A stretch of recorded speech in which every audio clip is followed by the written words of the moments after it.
But when it comes to generating like actual props, it's still, mm, doesn't always get great results. It does a pretty great results when you want to expand your props. Let's say you have flowers, right? Like I have an installation with flowers, and does an amazing job expanding that and making it maybe like fuller or bigger, adding flowers. So it does uh, that very well. But I've tried it on a few images. For example, I have this image where there's a model and she has like a bird nest in her hair, and there's birds flying around. So I try and the hair nest was real, it was a prop, but the birds I photoshopped like completely from stock images. And I thought back then maybe I'll give generative fill a try and see how it generates birds for me. It was horrible. No, it was absolutely horrible. Another example is where I have this image I photographed in Faroe Islands where I'm standing among little houses with a, um, sorry, New York City. There's like rooftops covered in grass, and I'm standing there holding a hammer with a roll of moss, kind of like I'm the one, like I'm a construction worker covering those rooftops. So anyway, initially in the original image, I was wearing jeans and a sweater, and I kind of always hated that, and I always wanted to me be wearing something more appropriate, like overalls or maybe like a construction, suit or something.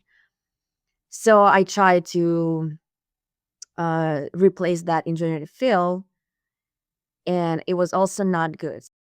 Um, so for example, I had this image I recently posted on, I recently launched and posted on my social media where I'm inside of this magical door and I'm surrounded by a forest, and this magical door is kind of like a portal that I go through, and behind me is a city.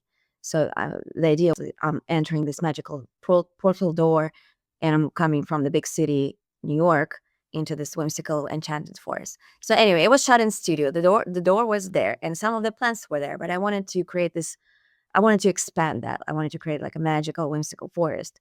So of course I tried generative fill first to add more trees, and it did a pretty good job. But again, the quality, because it was a high res image, it was something like 8,000 by 8,000 pixels. So it generated pretty well, but it was so pixelated. The details were not there. It was really bad quality, but it gave me a really good direction where I want to take this composite. I'm going to photograph myself in front of this amazing, beautiful waterfall, and later I'm going to come back to New York and add more stuff. So the idea was to, have you watched the cartoon Up from Oh, Pixar? yes, of course. Yeah. So there's this idea of a little house attaching a bunch of balloons and traveling in this house to this beautiful, it was Argentina or something in the movie, the cartoon, Yeah. So some I remember country. I remember the scene of Right, right, the right. Where house.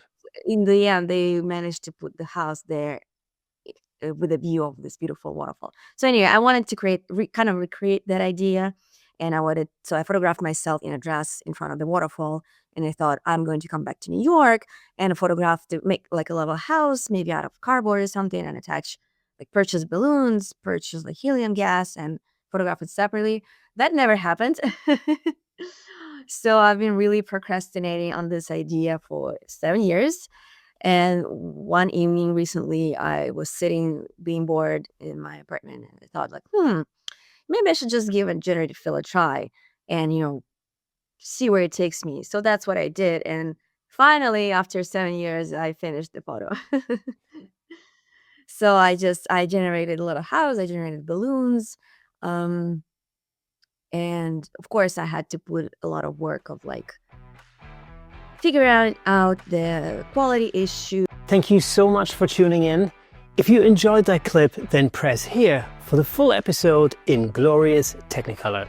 Hey, and don't forget to subscribe.